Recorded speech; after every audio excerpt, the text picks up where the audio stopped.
Fala aí pessoal, tudo bem? Vou aproveitar que eu acabei de gravar um vídeo sobre o Memórias do Subsolo. Vou aproveitar que estou inspirado e já estou no ritmo e gravar outro vídeo sobre outra resenha, né, para trazer mais conteúdo pro canal. Porque eu me conheço, eu sei que eu sou preguiçoso e pode ser que se eu deixar para depois eu vou acabar enrolando. Bom, como o título do vídeo já diz, a resenha de hoje vai ser sobre esse livro aqui. Tá aparecendo reflexo da luz, mas acho que dá pra ver. É O Alienista, do Machado de Assis. O livro é bem curtinho, então a resenha dele também vai ser igualmente curta, mas eu vou tentar complementar um pouco do conteúdo da resenha com experiências pessoais mesmo. Agregar com alguns insights que eu tive. O Alienista, acho que é um livro relativamente famoso, vocês devem conhecer já. Foi um livro que eu li na escola, durante o ensino médio, não, antes disso até, no ensino fundamental. É um livro bem fácil de ler, tanto que eu era novo e consegui ler. E é bem engraçadinho. Machado de Assis, pô, é um autor que dispensa comentários, talvez o maior nome da literatura brasileira.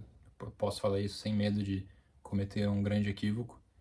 Eu gosto bastante dele, principalmente, acho que o livro mais famoso dele, Memórias Póstumas, né, de Brás Cubas. E foi um livro que eu li, enfim, no ensino fundamental. E por que eu tô fazendo a resenha dele só agora? Porque no clube de livros que eu assinei, e eu mencionei no vídeo passado, do Memórias do Subsolo, uma das edições de um dos meses foi o Quincas Borba, também do Machado de Assis. E de brinde veio o livrinho do Alienista. E essa é a edição que veio de brinde, né? Eu tenho o meu outro livro, tá guardado. E aí, como é um livro curtinho, eu decidi gravar o vídeo. Vai ter spoiler da história, senão não vai dar para entender muito bem nas colocações pessoais. Mas, enfim, muito resumidamente, é um livro sobre uma cidade pequena do Brasil que ele descreve o Machado de Assis descreve como é que é o cotidiano da cidade. E nessa cidade ele recebe um médico muito famoso chamado Simão Bacamarte. Ele é o alienista, que é o nome dado ao médico que trata de loucuras assim, que na história é descrito que a cidade tem pessoas com comportamentos meio loucos assim, e ele abre o hospício dele, assim, o doutor abre o hospício, e conforme vai passando a história, ele vai internando os habitantes da cidade, que ele considera loucos, para fazer um estudo de caso, tentar estudar ali a psicologia por trás da loucura de cada um. E cada loucura é um certo trejeito assim, específico de cada pessoa.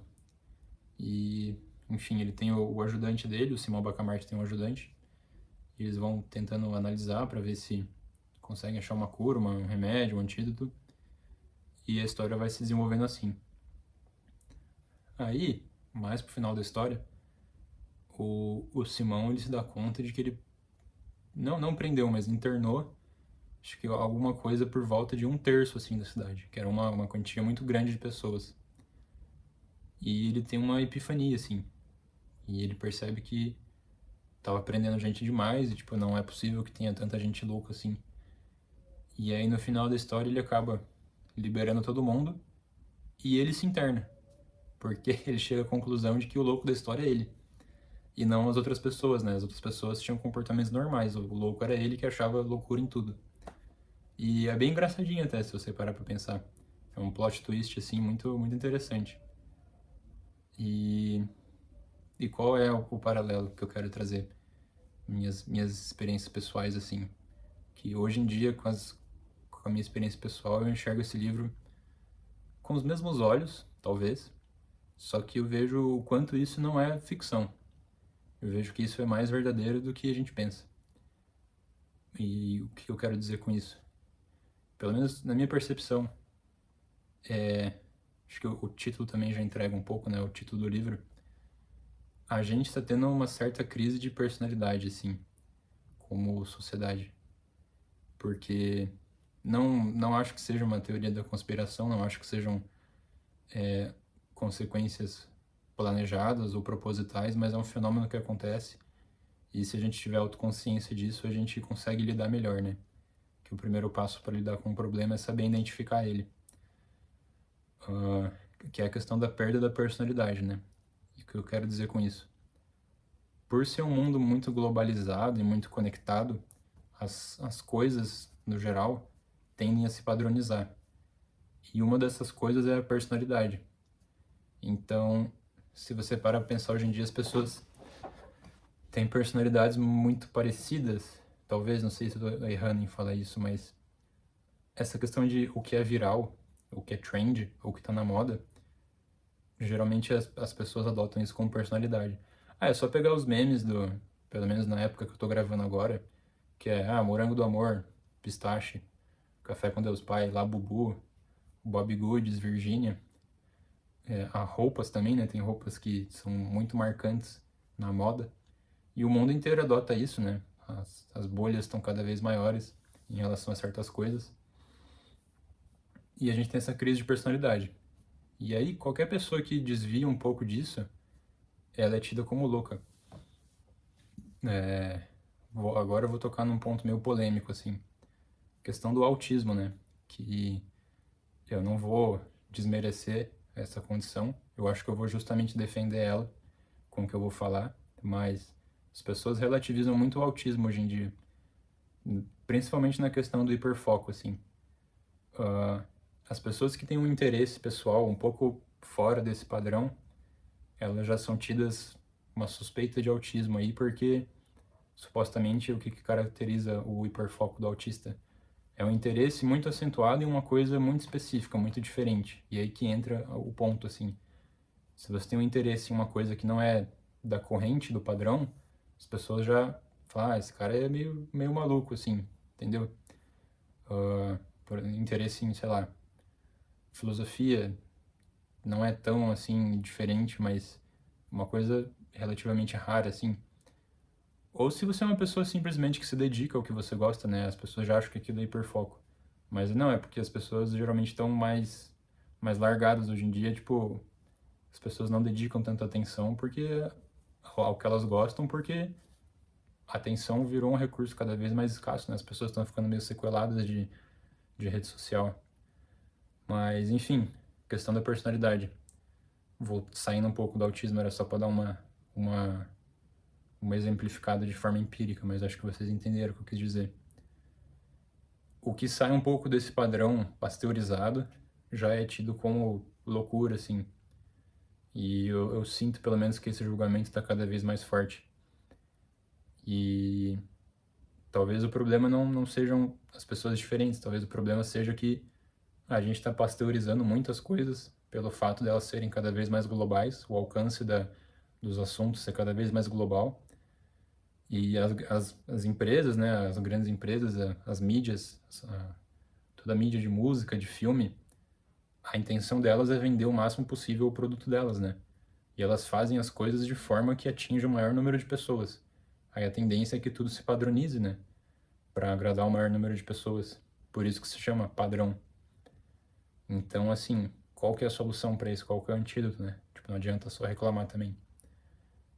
A questão é você ter personalidade, tipo, mas como ter personalidade? O que significa ter personalidade? Isso é uma coisa que eu penso há um tempo, assim. Ter personalidade é você ter certas características e não sentir vergonha disso, sabe? Você assumir aquilo, você assumir quem você é.